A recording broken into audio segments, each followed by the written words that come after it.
문재인 대통령이 지난 6일 지금 최고의 민생 과제는 부동산 대책이다라고 강조했는데요.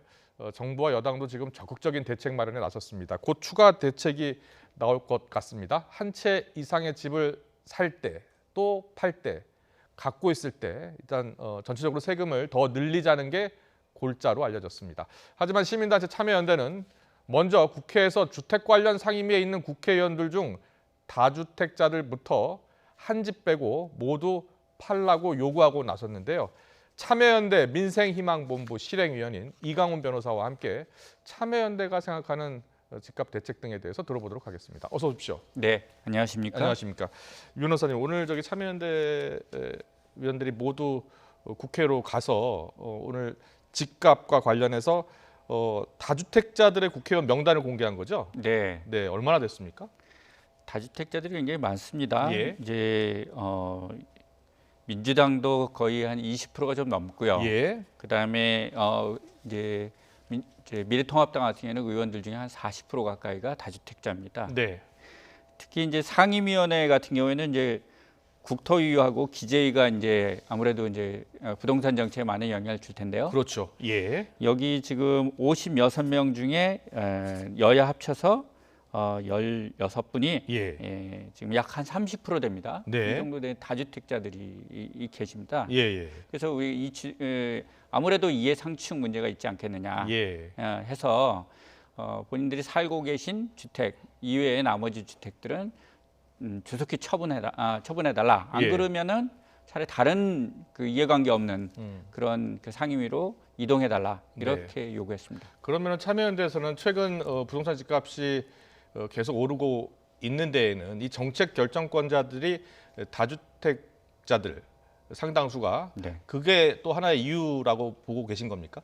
우선 그건 많이 이유라고는 말할 수가 없죠. 예. 그런데 정부 정책에 대해서 신뢰가 안 가는 것, 국민들이 불신이 계속 있고 예. 믿지 않는 거는 결국은 그 정책을 집행하는 분들, 그다음에 정책을 수립하는 분들, 법을 만드시는 분들 이런 분들이 다주택자이기 때문에 그런 영향이 있지 않느냐 예. 이런 불신이 있는 겁니다. 그렇죠. 이것이 바로 예. 시장에 상당한 영향을 주고 어떤 정책을 내놔도 국민들이 신뢰하지 않는다. 네. 다음에 정책이 그렇게 다주택자들한테 불리하지 않을 거야 예. 라고 하는 심리를 계속 불어넣어 주기 때문에 결국은 정부가 어떤 정책을 수립해도 이런 상태에서는 말이 먹히지 않는다. 네.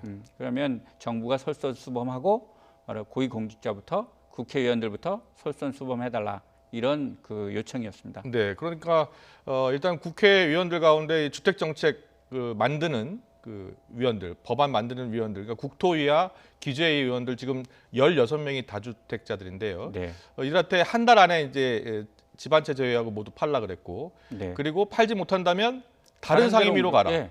예. 그런 요구를 하신 거죠? 그건 예. 어려운 거 아니잖아요. 다른 예. 상임위로 가는 거는. 그래서 그 각 당, 그러니까 민주당, 미래통합당한테 이야기 들었습니까? 그렇게 하겠답니까? 어떻게? 아니 오늘 이제 그런 예. 부분은 이제 전달을 했고요. 예. 이제 곧 이제 그런 부분에 대해서 반응이 나올 거라고 기대를 합니다. 네. 뭐 민주당에서는 그런 부분에 대해서 지금 이제 다주택자 의원들에게 네. 주택을 팔아라라고 이제 서약도 받았고 예, 민주당에서 그렇게 뭐 하겠다고 얘기를 하니까 집 계약 문서 다 가지고 와라 이렇게 얘기했다고 그러니까 하더라고요. 상당히 강한 이제 국민적인 압력 네. 이런 것들을 이제 느끼고 계신 거죠. 예. 반면에 주호영 그 미래통합당 원내대표께서는 반헌법적인 발상이다. 네.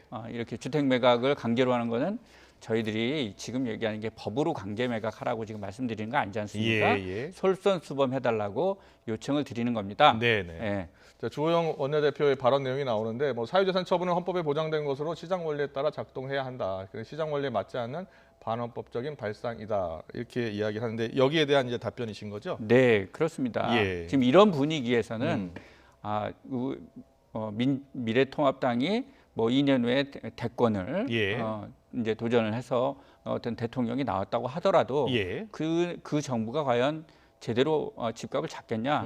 역시 그 의문을 갖게 된다는 거죠. 예. 그러니까 이런 부분에 대해서 어느 당이든 그 나라를 책임지겠다고 수권 의지를 갖고 있는 정당이라면 예. 그런 부분에 대해서 솔선수범하는 자세가 돼야 된다. 이렇게 저희들이 요청드리고 있는 네, 것입니다. 이번에 뭐 참여연대가 조사를 했고 뭐 최근에는 이제 경실련도 조사를 했습니다만 고위공직자들 약 30%가 대부분 이 다주택자로 이렇게 조사된 것으로 나오니까 많은 집 없는 서민들 그리고 젊은층들이 분노했어요. 그러니까 네, 맞습니다. 고위공직자들이면 정책도 만드는 그리고 그런 권한이 있는 이들인데 자기들이 집을 2채 이상 갖고 있으니까 어떻게 집값 잡는 대책이 제대로 나올 수 있겠느냐 이런 분노였거든요.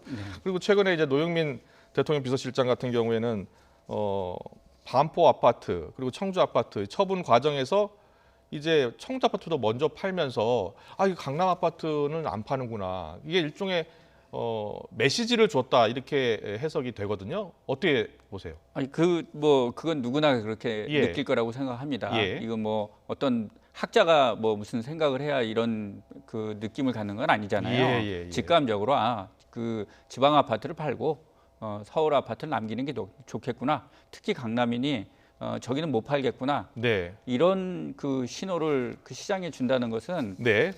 정부 정책에 대해서 큰 불신을 갖게 하는 요인이죠. 네. 근데 일부 이제 청와대 일각에서는 또 집을 못 팔겠다라는 반발도 약간 있나 봐요. 네, 그 뭐 예, 통계까지는 예. 저희가 잘 모르겠습니다. 그러나 이런 이제 이야기들이 이제 강하게 나오고 또 이제 압박의 강도가 강해지다 보니까 아마도 이제 그런 부분을 급하게 처분하려고 하다 보면 여러 가지 어려움이 있을 거라고 생각이 됩니다. 네. 그다음에 일부에서는 또 거기에 이제 뭐 예를 들어 가족이 거주하는 경우들도 있을 거고 네. 저희들이 말씀드리는 게 실거주하는 주택을 지금 팔으라고 지금 얘기하는 게 아니잖아요. 예. 실제 거주하는 주택 이외에 나머지 주택에 대해서는 그런 부분에 솔선수범을 해달라 이런 요구고.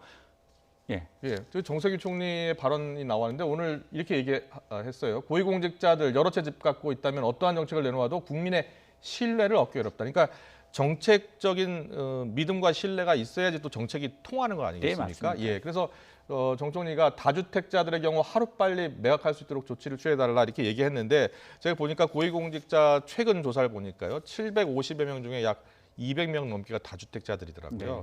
근데 실제로 저렇게 총리가 지시하고 이렇게 하면 다주택자들 고위공무원들이 팔까요? 지금까지는 말을 안 들었지 않습니까? 저희들이 말 안 들었죠, 그동안. 말을 안 듣는 거죠. 네. 그래서 저희들이 이 부분에 대해서 상당히 비판은 의식을 갖고 있는 것이고, 예. 그래서 어떤 부분에 대해서는 이게 이제 이해관계에 있어서 그런 정책에 영향을 미칠 수 있는 자리, 네. 이런 부분에 대해서는 우리가 그 이해 충돌 방지 이런 네. 차원에서 입법도 필요하다. 입법. 예를 들어 예. 주식 백지 신탁이 있듯이 그렇죠. 부동산에 대해서는 왜 백지 신탁을 못할까? 아, 우리가 그런 본인이 회피를 하든지 예. 아니면 그런 자리를 굳이 가겠다면 그런 이해관계가 발생하지 않도록 그렇게 하는 노력들이 필요할 거라고 생각합니다. 그러니까 예를 들어서 지금 우리가 주식은 일단 백지 신탁해서 맡겨버리잖아요. 그러니까는 그 매각을 해야 임기 되는 동안은 사실은 손을 못 대는 거죠. 매각을 해야 되는 겁니다. 매각을 해야 되는 거죠. 알겠습니다. 그래서 지금 부동산 역시 주식처럼 백지 신탁제 한번 해보는 건 어떻겠느냐라는 의견을 내셨고 또 정부가 이제 이르면 내일 부동산 추가 대책을 내놓잖아요. 그 대책을 보면 이제 골자가 이겁니다. 취득세, 보유세, 양도세를 좀 더 강화하자 이런 안이 골자라는 겁니다. 구체적으로 세율은 아직 나오지 않았는데요. 어느 정도 효과가 있을 것으로 보십니까? 일단은 예. 뭐 제가 직전에 코로나 사태 직전에 독일을 한번 방문을 했었습니다. 그랬습니까? 예. 거기서 왜 독일이 그래도 그나마 투기적인 어떤 시장 환경이 조성이 되지 않는지 이런 것들에 대해서 좀 같이 이야기를 들었고 마찬가지로 오스트리아 빈에 가서도 그런 그 이야기도 그쪽 주택관 정책하는 담당자들하고 이야기를 해봤습니다. 역시 거래 비용이 상당히 나오기 때문에 이런 부분에 대해서 특히 다주택으로 갈수록 세율이 높아지는 어떤 그런 체제들을 갖고 있었습니다. 거래세가 좀 매우 높은 겁니다. 거래 비용도 높고 그렇기 때문에 주택을 자꾸 샀다 팔았다 하면은 그런 부분에서 무거운 세금이 물려지기 때문에 그런 행위들을 하지 못하도록 체제를 그렇게 만드는 겁니다. 우리는 반대로 빨리 사고 빨리 팔아서 이익을 보고 그다음에 빠져나가는데도 그렇게 과세가 중하지 근데 않거든요. 지금 우리나라가 거래세 같은 경우에 취득록세 하면 약 3% 정도 되잖아요. 네. 뭐 한 1%에서 3% 정도 되고 가격에 따라 다릅니다. 그리고 근데 그 독일 같은 경우는 이제 뭐 몇 %까지 나오는 겁니까? 거래세가? 그래서 제가 외우지는 못하고 외우지는 있는데요. 못하고요? 예, 상당히 상당히 비싼 거로. 높게. 예. 그런데 보유세가 또 상당히 비쌉니다. 네. 예. 근데 이 세금을 높여서 집값을 잡는 정책에 대해서 일각에서는 좀 그런다고 해서 집값을 잡히기 어렵다. 왜냐하면 이 세금이 많이 올라도 사실은 집값이 더 많이 올라 버리면 그리고 그게 기대가 된다면 집을 또 산다는 거죠. 네, 맞습니다. 예. 예, 그래서 그 세금만 가지고 이거를 해결할 수는 없고요. 그렇죠. 예. 네, 뭐 여러 가지 공급 대책도 있어야 되고 또 금융과 관련된 부분도 꼭 주택을 그 필요로 하는 계층에게만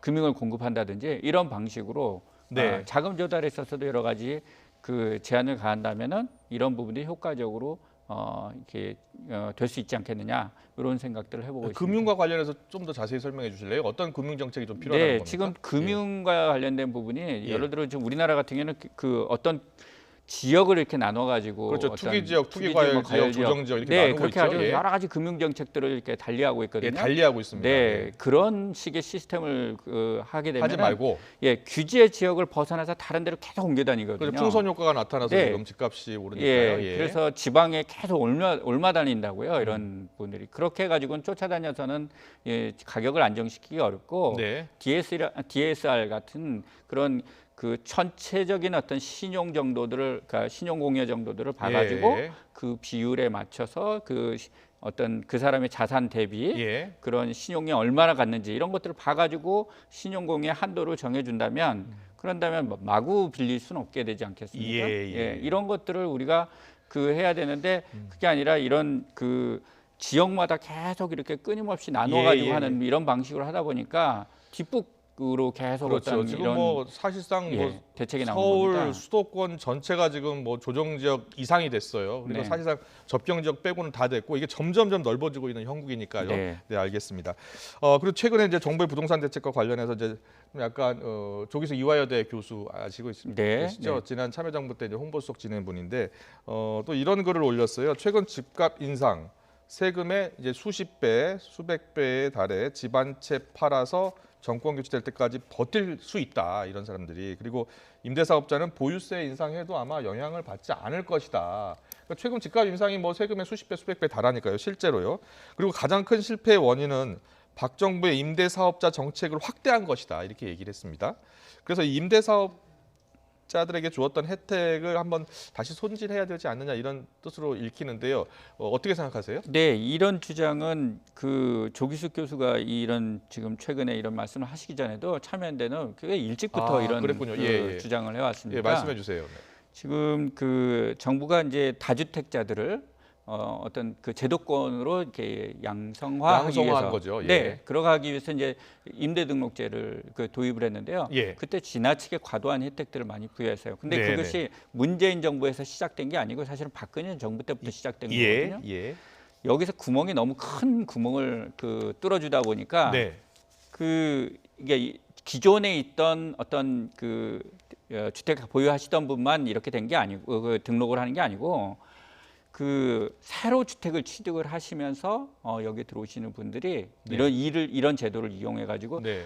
집을 100채, 200채 또는 4,500채까지도 이렇게 예. 늘려가는 어떤 그런 행태들이 보였다는 2년 전 겁니다. 임대주택자들에 주어진 혜택을 제가 잠깐 보니까 이제 주택 대출을 뭐 80%까지 받게 해줬고요. 네. 그리고 취득세, 등록세 면제해줬고요. 그리고 건강보험료도 깎아줬어요. 그러니까 이런 각종 혜택을 받고 임대사업자로 등록을 하면 대신 이제 정부 입장에서는 그게 임대사업자로 등록을 해주면 그 임대로 들어오신 분들한테 많이 전세자금 올리지 말아 달라. 그리고 이제 안정적인 공급을 위해서 그렇게 정책을 냈는데 이게 역효과가 난 거죠. 네, 역효과가 냈다고 봐야죠. 예. 그래서 지금 예를 들어 이 재건축이라든지 재개발이라든지 이런데 지금 임대 이런 거를 예. 이제 임대라고 하면서 거기에 이렇게 들어가 계신 분들이 엄청 많거든요. 네. 이런 분들 지금 바로 이제 팔려고 하는 겁니다. 나중에 이제 분양이 되면은. 네네네. 그러니까 이런 분들한테 이용이 되게 돼서는 안 되겠죠. 네. 아파트 고급 아파트 이런 데가 임대주택이 그런 게 왜 필요합니까? 근데요, 임대사업자로 이제 등록하신 분들도 이야기 들어보면요, 정부가 이런 혜택을 준다고 했기 때문에 집을 이제 산 상태인데 네.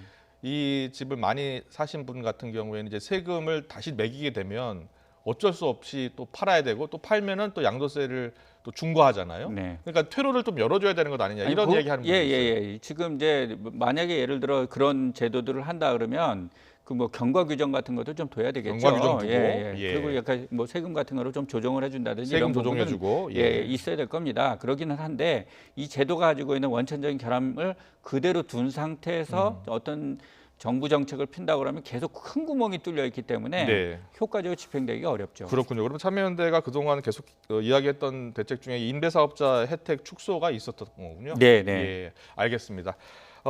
오늘 말씀 여기까지 듣도록 하겠습니다. 지금까지 참여연대 이강훈 변호사였습니다. 잘 들었습니다. 네.